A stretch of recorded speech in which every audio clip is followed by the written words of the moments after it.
Welcome back to this latest instalment of So I Bought a Peugeot 205.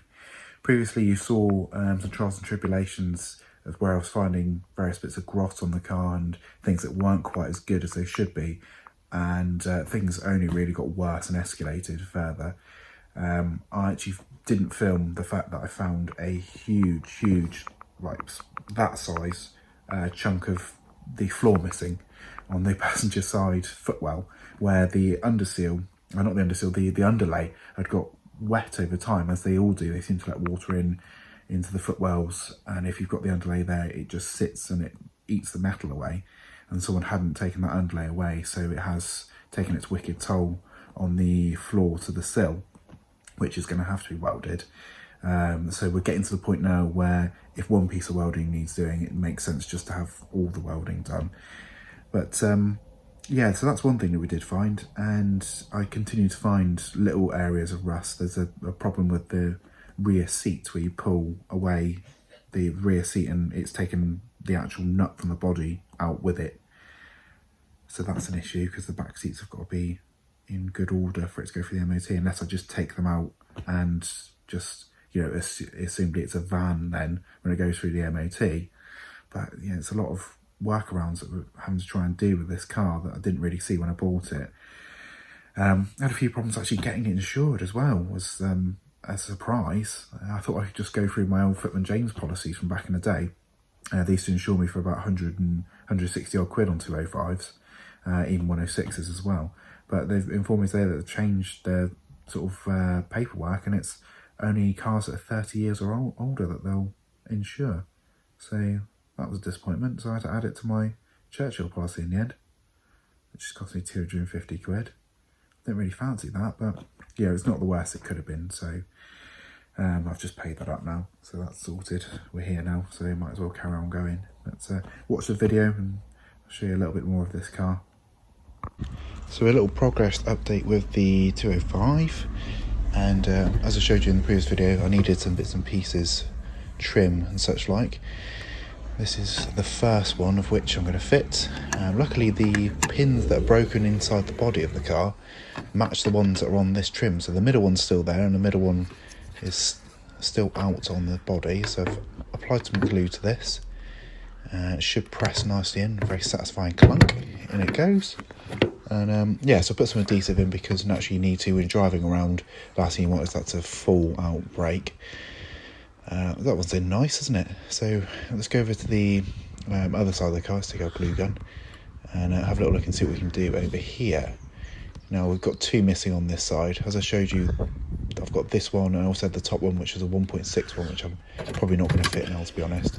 But yeah, this one sort of goes with the natural curvature of the fuel cap. And again, I'm quite lucky at the fact that the pin's missing on one side but not the other, and it matches the trim. So it's almost like it's made for this car, really, isn't it? It's destined to be. So what I'm going to do is I'm going to apply a liberal amount of glue to this. Careful not to get it on the body itself. Put some around where the pin attaches, so when it pushes in, it'll push some of that glue in as well, and a fair amount near the fuel cap as well. Because what can happen here is that you can clip it in and then it starts flapping about when you go to the petrol station. That can be really irritating. So yeah, a nice thick amount there where it attaches on the end, and we shouldn't have any of those issues ever again.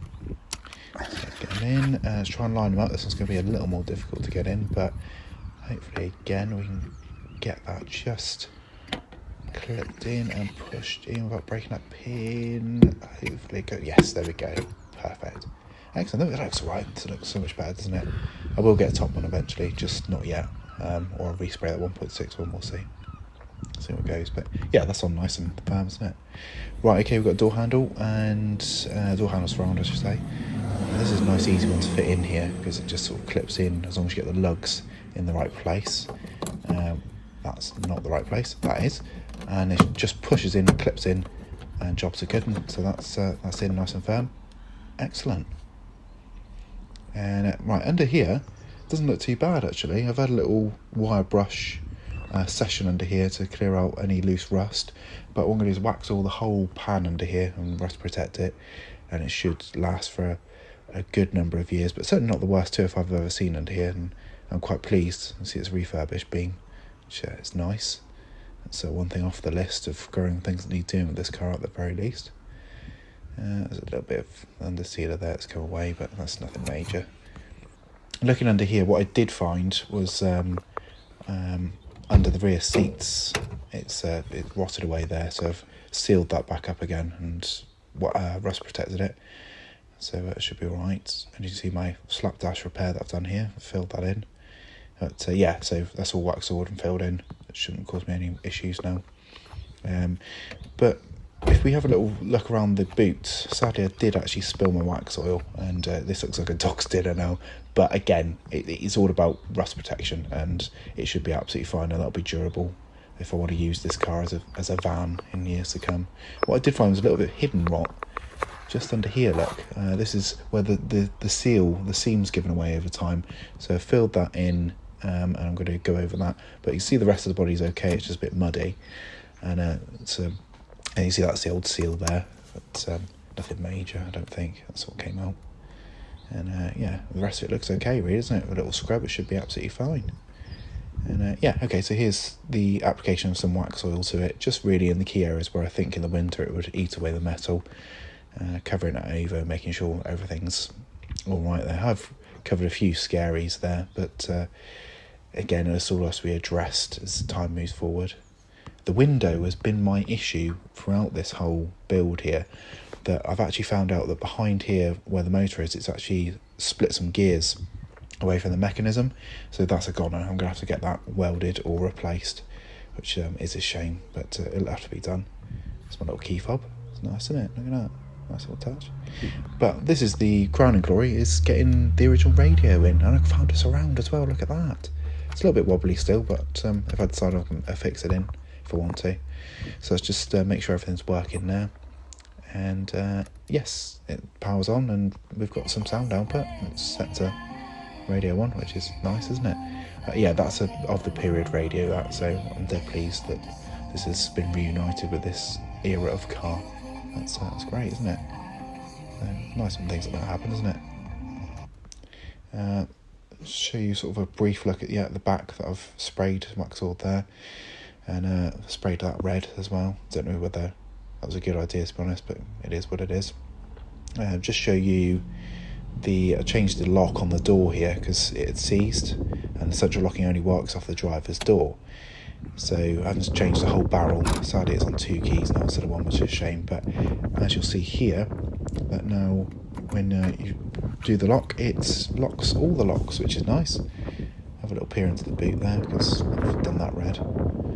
And to show you that actually this door's locked on this side now, so central locking's all working. That's nice, isn't it? Show you all that bloody grot that came out of there's some actually under this sill as well, which needs addressing. It's really, really terrible. I think this side of the car's really taken a beating over the years, but I'll persevere with it and we'll see what we get.